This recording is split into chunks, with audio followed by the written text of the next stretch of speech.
Herkese merhaba, kanalıma hoş geldiniz. Bugün sizlerle çok lezzetli, az malzemeyle yapılan, Almanya'da da çok bilinen ve sevilen patatesli mücver tarifini yapacağız. Çocukken Almanya'da ilk çok beğendiğim tariflerden biriydi ve ben de sık sık çocuklarıma yapıyorum. Ve sadece çocuklar değil, büyük küçük herkes çok seviyor. İster bir ana yemeğin yanına, ister arada atıştırmalık olarak güzel krema veya yoğurt sosu ile çok güzel bir patates tarifi.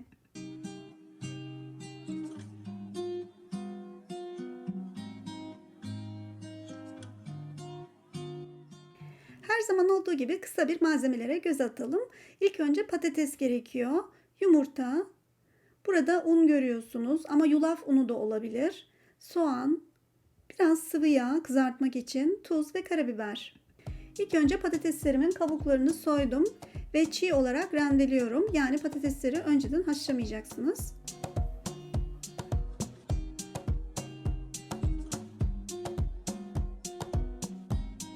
Aslında en uzun süren işimiz bitmiştir patateslerimizi rendeledikten sonra. Şimdi patateslerin güzelce suyunu sıkacağız. Bunu bez yardımıyla veya bir mutfak yardımıyla da yapabilirsiniz. Ben elimle sıkıyorum. Patateslerden bayağı su çıktı. Bu çok önemli bu mücveri yapmanız için. Ve şimdi soğanımı da rendeliyorum. Bu Alman patates mücverinin olmazsa olmazı soğan, ama soğanın da rendelenmesi ve suyu sıkılması gerekiyor. Ve diğer malzemelerini ekliyoruz. Ununu, glutensiz isteyenler yulaf unu kullanabilir. Yulaf ununu önceden mikserden geçireceksiniz. Tuzunu ve karabiberini atıyorum. Ve 2 adet yumurta içine kırıyorum.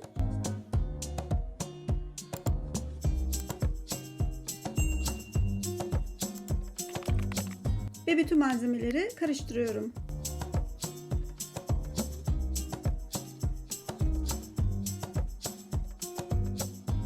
Diğer tarafta yapışmayan teflon veya granit bir tava kullanabilirsiniz ve içine biraz yağını döküyorum.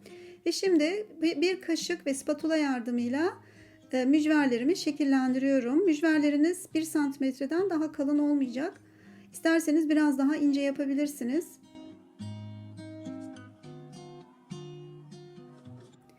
Ve biraz daha yağ ekleyip mücverlerimin alt tarafı hafif kızarana kadar bekliyorum. Patateslerimiz çiğ olduğu için çok yüksek ateşte yapmıyorum. Çünkü o zaman dış tarafı çok fazla kızarır ve iç tarafı çiğ kalabilir. Orta hararette kızartırsanız çok güzel dış tarafı ve iç tarafı kızarıp pişiyor.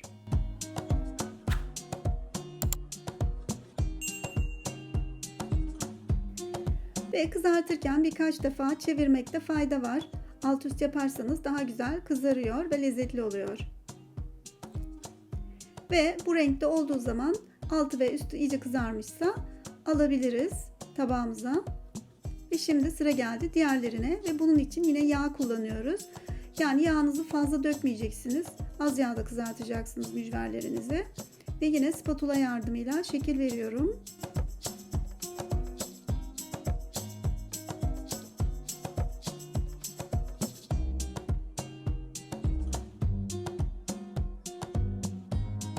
Ve orta hararette yine kızartmaya devam ediyorum. Benim ocağım toplam 9 derecelik.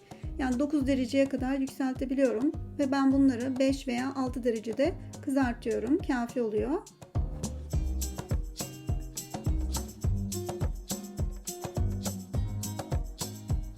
Evet, şimdi sonları da bitirdim ve tabağımda böyle görüyorsunuz. Evet, şimdi gelelim sosuna. Sosu için ekşi krema kullanıyorum. Bence çok güzel uyuyor bu patatesli mücvere.